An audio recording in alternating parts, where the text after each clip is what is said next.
আসসালামু আলাইকুম। সকাল থেকে কাজ গুছাচ্ছি, কাজ করতেছি। এর মধ্যেই মনে করলাম একটু ভিডিও করি। আর একটা কথা কি, আমার এই ফেসবুক পেজ, ইউটিউব চ্যানেল নিয়ে অনেকের অনেক মন্তব্য শুনি, কিন্তু যদি সেগুলো কমেন্টে হতো তাহলে একটা কথা ছিল। কমেন্টে হয় না, কিন্তু কানাঘুষা হয়, যেটা আমার পিছনে হয়। আর একটা কথা সব সময় আমি যেটা বলি, আমিও যখন কথা বলি না, সেটা সামনাসামনি বলি এবং সামনাসামনি বলাটাই পছন্দ করি।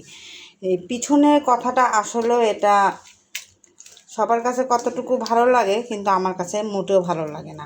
আমি যেটা বলবো আমি নিজে নিজে বলবো, আমার আমার মনের কথা, আমার মন্তব্য। আমি কাউকে উদ্দেশ্য করে যদি কিছু বলি এবং সেটা পিছনে পিছনে বলাটা কি সাজে? এটা বলুন। আমরা সবাই বলি আমরা আল্লাহকে মানি, আল্লাহকে বিশ্বাস করি, 5 ওয়াক্ত নামাজ পড়ি, কিন্তু আল্লাহর হাদিসে কোথায় আছে যে পিছনে পিছনে কারো শাশুড়ির কানে যে বলা যে আপনার ছেলের বউ এরকম ভিডিও দিচ্ছে, বা আবার আমার হাজব্যান্ডের কাছে? এই জিনিসটা আসলে কি বলবো, মন পুতো হয় না আর কি। তাই বলি, যার যদি কোনো কথা থাকে সেটা আমাকে বলেন। আমি কারোর সাথে কি ঝগড়া করি? আমাকে কি সেরকম মনে হয় যে আমি ঝগড়া করার মানুষ? আমার তো নিজের উপর নিজের অগাধ বিশ্বাস।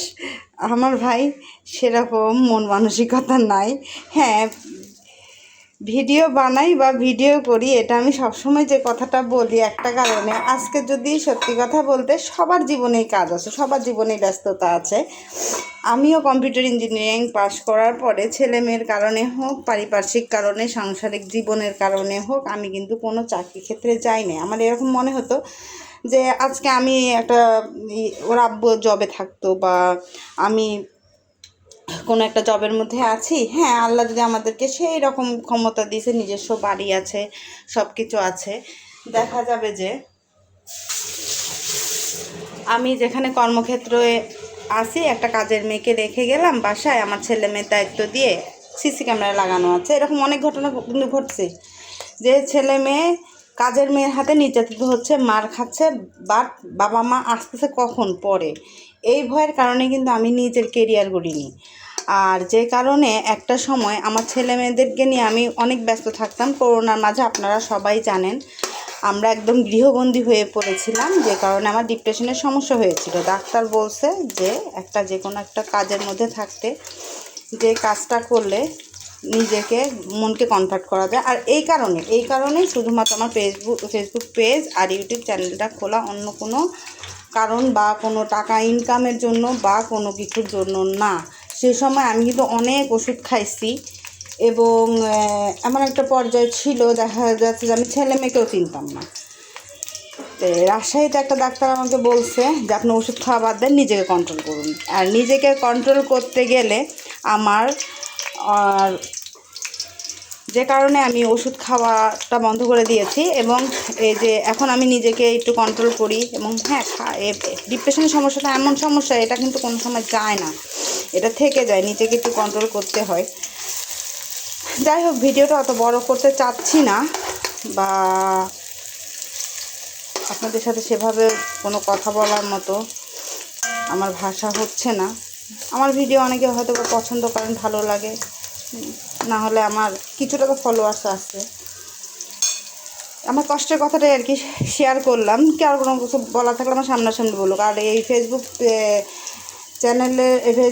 পেজ আর ইউটিউব চ্যানেলের ব্যাপারে যে কথাটা বলবো, আমার বাবা কিন্তু এটা পছন্দ করে না বা করতো না, কিন্তু ইদানিং করে উনি যখন আমার ভিডিওগুলো করা দেখে, আমার উপস্থিতিটা দেখে, আমি কিভাবে ভিডিওটা করছি, তো আমার বাবাও সেটা বুঝতে পারছে। যেখানে আমার বাবা আমার সবচেয়ে কাছের মানুষ, সবচেয়ে ভালোবাসার মানুষ, আমি তার কথাটাই ওভাবে যদি আগে শুনতাম তাহলে তো আমি কবে এটা ছেড়ে দিতাম।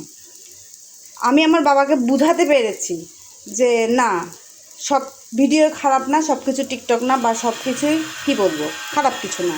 এই যে ভিডিও করছে, অনেক কিছু রান্নার ব্যাপার থাকে, আমিও অনেক সময় অনেক ফেসবুকে দেখি, অনেক কিছু আমি জানি না, সেই রান্নাগুলো আমি শিখতে পারি ইউটিউব থেকে। ভালো জিনিস নিলে তো ভালো শিখবো, আর খারাপ জিনিস নিলে তো অবশ্যই খারাপ শিখবো, এটা তো বলার কথা না। আর আরেকটা কথা হলো,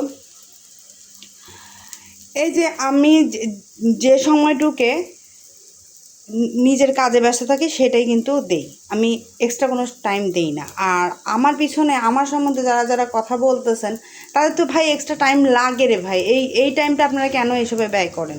আপনাদের তো অনেক কাজ আছে, আমার থেকে বেশি কাজ আছে, আপনারা সেই কাজগুলো করেন না কেন? আমার কাছে এই জিনিসটা খুব খারাপ লাগছে যে আমার পিছনে কোনো কথা বলিয়েন না, পিছনে কোনো কথা বললেন না। আপনাদেরকে আমি যথেষ্ট ভালোবাসি, যথেষ্ট শ্রদ্ধা করি, সেই শ্রদ্ধার জায়গাটা থাকেন, এতটুকুই বলবো। ভালো থাকবেন, সুস্থ থাকবেন, এতটুকুই আল্লাহর কাছে দোয়া করি সবার জন্য। আল্লাহ হাফেজ।